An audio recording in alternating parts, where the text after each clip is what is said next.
ख्वाब बड़े सफ़र बड़े कई चुनौतियाँ पार गया मैं।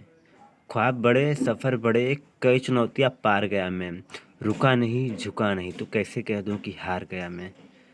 तो स्टूडेंट्स, आज का एक टॉपिक होने वाला है मोलरता और मोललता और मोल प्रभाज। इन तीनों का टॉपिक होने वाला है क्योंकि यह बोर्ड एग्जाम में ज़रूर से ज़रूर पूछता है। अगर आप इसको फिक्स कर लेंगे तो आप अच्छा परसेंटेज गेन कर सकते हैं बोर्ड एग्जाम में। गाइस, जो पहला आपको दिख रहा होगा मोलरता। गाइस, मेरे पास ट्राइपॉड नहीं जिसके कारण आपको हिल डुल रहा होगा ये। तो गाइस, इसके लिए सॉरी चाहूँगा, आप मुझे सपोर्ट कीजिए, मुझे ट्राइपॉड भी ले लेना है।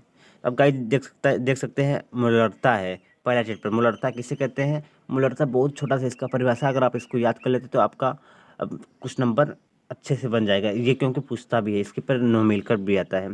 तो गाइस, पहला जो है 1 लीटर बिलियन में उपस्थित या घुले हुए विलेय की मोलों की संख्या को मोलरता कहते हैं। कहने का मतलब कि 1 लीटर बिलियन है, उसमें जितना कण घुले होंगे विलेय के उसको ही मोलरता कहते हैं।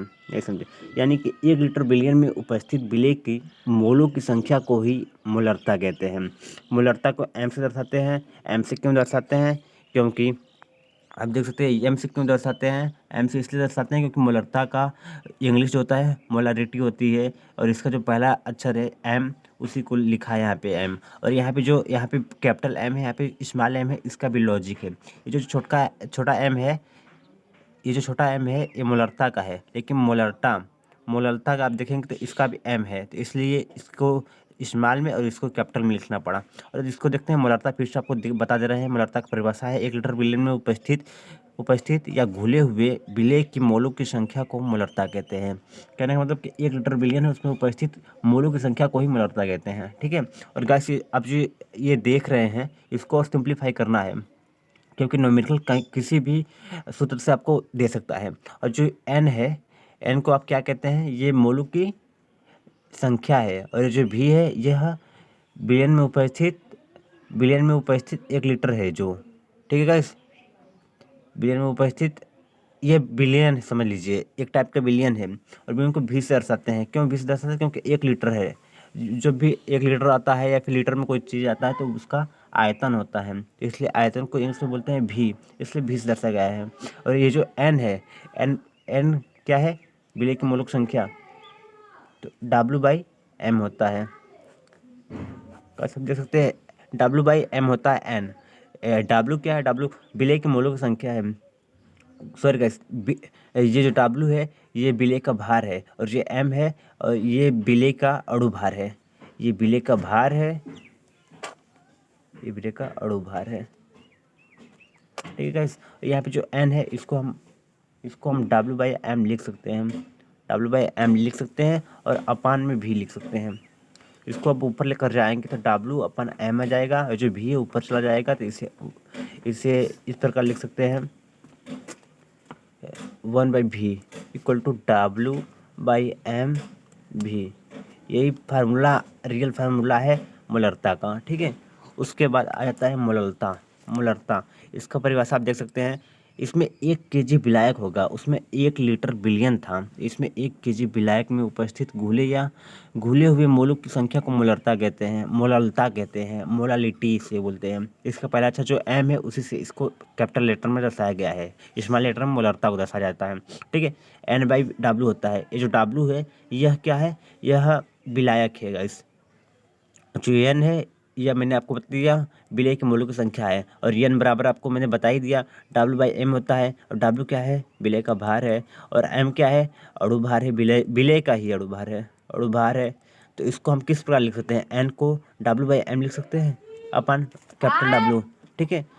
इसको आप किस प्रकार लिख सकते हैं?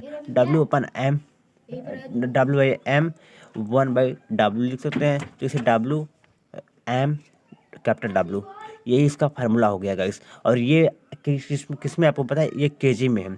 आपको ग्राम में करना है तो ग्राम में आप कैसे कर सकते हैं? इसमें 1000 से गुणा करके। और ये भी आपको जो दिख रहा है ये लीटर में है। इसको आप ml में करना है, मिलीलीटर में करना है, तो आपको 1000 से गुणा कर देना होगा सब में। यहाँ पे 1000 का गुणा कर देंगे, हो जाएगा मिलीलीटर में। अगर जिस प्रकार दिया रहेगा न्यूमेरिकल उसी हिसाब से आप करना है। और फिर उसके बाद आता है मोल प्रभाज। क्या होता है? यह होता है बिलियन में उपस्थित किसी घटक का किसी घटक का जो मोल प्रभाज होता है बिलियन में उपस्थित किसी घटक का मोल प्रभाज जो होता है बिलियन में जो दोनों घटक होते हैं उनके योग का अनुपात होता है मोल प्रभाज।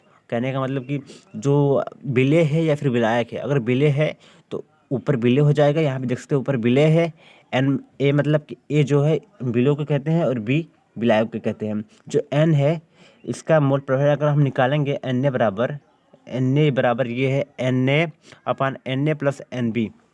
इसका मतलब यही है कि किसी घटक है, मान लीजिए ये विलेय है, ये एक घटक है बिलियन का, ये जो बिलियन का घटक है एन ए, इसका जो मोल प्रभाज होता है ये दोनों के योग के यानी कह सकते हैं कि दोनों घटकों के योग का अनुपात होता है किसी घटक का। अगर हम यहाँ पे निकाल दिए हैं विलेय का मोल प्रभाज और यहाँ पे हम निकाल रहे हैं विलायक का मोल प्रभाज, तो क्या करेंगे यहाँ पे एन बी लिख देंगे, जिसका निकाल रहे हैं उसका ही ऊपर लिखेंगे, फिर अपान में एन ए, इन दोनों का योग होता है नीचे, यानी इसे बिलियन भी कह सकते हैं क्योंकि विलेय और विलायक का योग ही बिलियन कहलाता है।